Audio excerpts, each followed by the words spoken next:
«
79e anniversaire de la victoire du 8 mai 1945.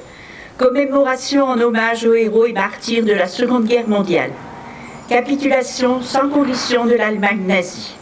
Message de M. Sébastien Lecornu, ministre des Armées, et de Mme Patricia Miralles, secrétaire d'État auprès du ministre des Armées, chargée des anciens combattants et de la mémoire. Ouvrez le banc.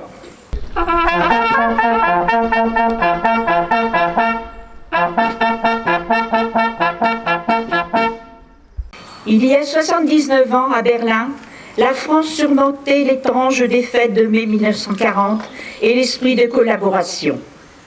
Le 8 mai 1945, l'Allemagne nazie capitulait. Le fracas des armes se taisait en Europe. Ce jour-là, il faisait chaud sur la France, comme dans le cœur des Français lorsqu'ils ont appris la nouvelle. La guerre est gagnée, voici la victoire. Ces quelques mots prononcés par la voix du général de Gaulle, qui depuis le 18 juin 1940 avait poursuivi le combat, ont résonné dans le pays et bien au-delà. La délivrance est là, et en même temps que les larmes de joie, la douleur fait briller les yeux des Françaises et des Français. Car la victoire, si heureuse soit-elle, n'efface ni la guerre qui a eu lieu, ni ses ravages et ni ses morts. Des ruines de Rennes et de Saint-Lô, aux plages de Normandie et de Provence, de Radour-sur-Glane aux monuments aux morts, sur lesquels on gravera bientôt des noms nouveaux. C'est dans un silence de mort que résonnent les premiers cris de la libération. Dans le silence des murs d'Isieux et de celui de toutes les maisons dont les habitants furent assassinés. Le 8 mai 1945, dans un élan collectif, chacun pleure les morts et salue ceux qui ont combattu. 79 ans après, réunis devant nos monuments aux morts, nous leur rendons un même hommage. Nous nous souvenons de ceux de 40 et de leurs efforts héroïques, à Montcornet, à Saumur, à Narvik ou dans les Alpes. Nous nous souvenons des hommes et des femmes qui ont refusé d'abandonner la patrie à ceux qui l'avaient occupée et à ceux qui l'avaient trahi. Résistants, ils s'étaient engagés sans calcul, sans garantie, mais résolus à vivre libre ou à mourir. Nous nous souvenons des combattants des forces françaises libres venant de France, d'Afrique, des Outre-mer et d'ailleurs. Ils étaient soldats, légionnaires, aviateurs, tirailleurs, marsouins ou marins. Ils sont arrivés sur les plages de Normandie et de Provence après les glorieux combats de Bir Hakeim, de Koufra, dans les sables des déserts d'Afrique et du Levant, à Monte Cassino. Ils débarquaient en France guidés par la liberté, qu'ils aimaient plus que leur propre vie. Ils se sont battus et n'ont jamais plié. Nous nous souvenons du soutien décisif de nos alliés d'alors, de ces combattants partis à l'assaut de l'ennemi, côte à côte avec les Français libres, de ces millions d'hommes et de femmes qui se sont unis pour acter la victoire. Nous nous souvenons également de toutes les victimes civiles qui payèrent un immense tribut. Elles trouvèrent la mort dans les exactions de l'occupant ou les bombardements de l'invasion ou de la libération. Nous nous souvenons des victimes de la déportation politique et raciale, dans les camps de concentration et dans les camps de la mort. Nous nous souvenons des juifs, tziganes, homosexuels, handicapés physiques ou mentaux, haïs et assassinés, simplement parce qu'un jour ils étaient nés. Nous nous souvenons aussi de ces Français et de ces Françaises d'Alsace ou de Moselle, enrôlés malgré eux dans l'armée de l'occupant sous un drapeau qui n'était pas le leur. Il y a 79 ans, la France et l'Europe avaient perdu leur innocence. Et c'est avec la conscience grave du passé que chacun se mit à imaginer les jours heureux. Avant même la fin de la guerre, de nouveaux défis se faisaient jour, de nouvelles ambitions aussi. Une ambition politique partagée par toutes les forces qui avaient contribué à la libération et qui, rassemblées autour du général de Gaulle, avaient formé un gouvernement provisoire. L'ambition de l'établissement de la démocratie la plus large, car les peuples avaient compris, par les armes et par le sang versé, que le nationalisme est un fusil chargé. Tous pressentaient déjà que la construction européenne serait nécessaire au salut de l'Europe. Une ambition sociale, celle de la sécurité sociale, du droit au travail, de la sécurité et de l'emploi. Celle qui a donné à tous les enfants la possibilité de bénéficier de l'instruction et d'accéder à la culture, pour que soit ainsi promue une élite non de naissance, mais de mérite. Une ambition économique qui, ne se limitant pas à la reconstruction, a offert à notre pays les moyens de son indépendance et de sa prospérité. De la guerre du 8 mai 1945, nous avons conservé une mémoire. Celle-ci s'est nourrie de l'histoire des combats de la France libre et de la résistance, comme celle de la déportation et de la collaboration. Cette mémoire est notre héritage autant qu'une leçon. Depuis 79 ans, nous ne l'avons pas oubliée. Pour toujours, elle nous anime. Vive la République, vive la France. Message de l'UFAC. Le 8 mai 1945, le général de Gaulle, président du gouvernement provisoire de la République française, déclare « La guerre est gagnée, voici la victoire.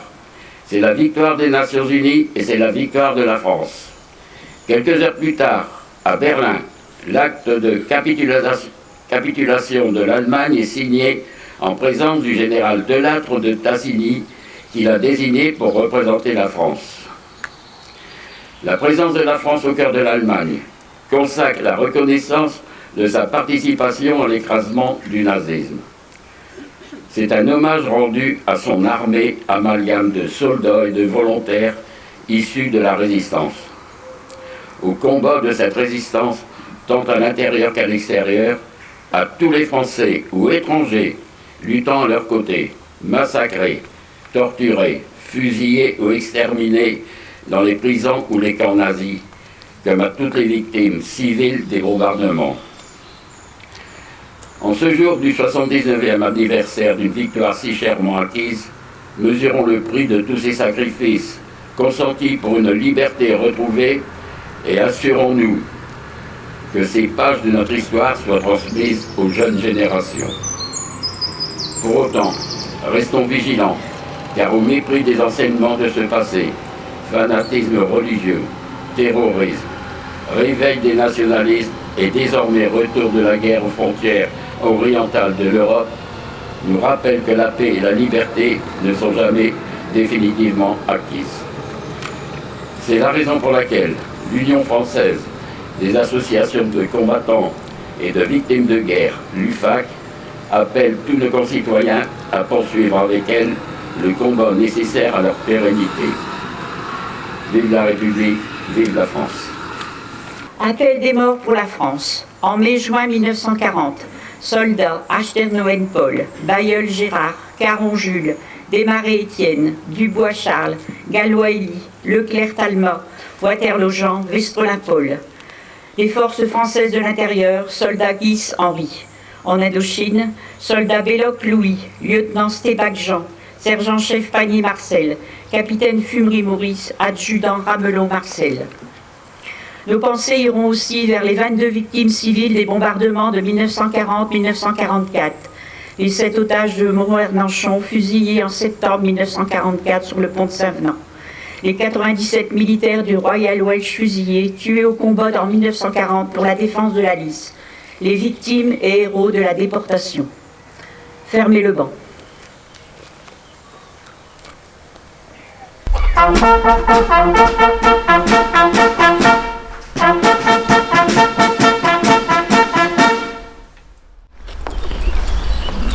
Dépôt de gerbes en mémoire de toutes les victimes de la Seconde Guerre mondiale.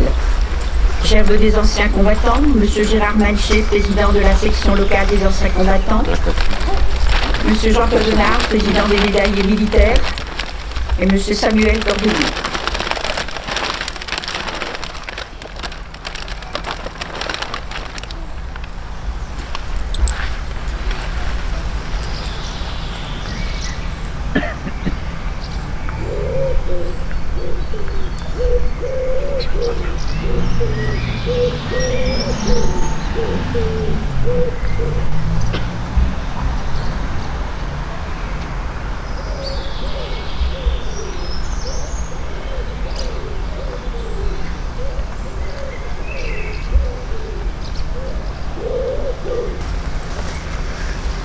Germe de la Cavalaire, M. Benoît Delbecq, premier adjoint de notre commune.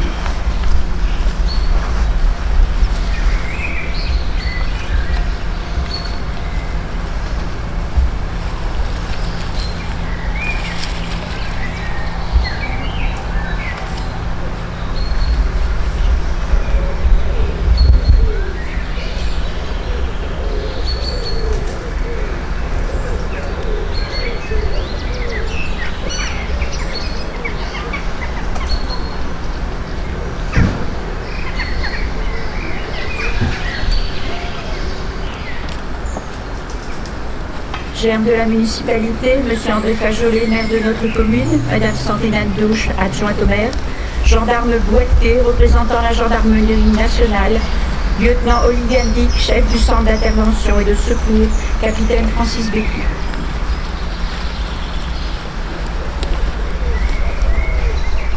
Respectons une minute de silence, sonnerie aux morts.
Merci à tous de votre présence. Retour à la salle des fêtes aux ordres de M. Christophe Burier, chef de l'harmonie municipale.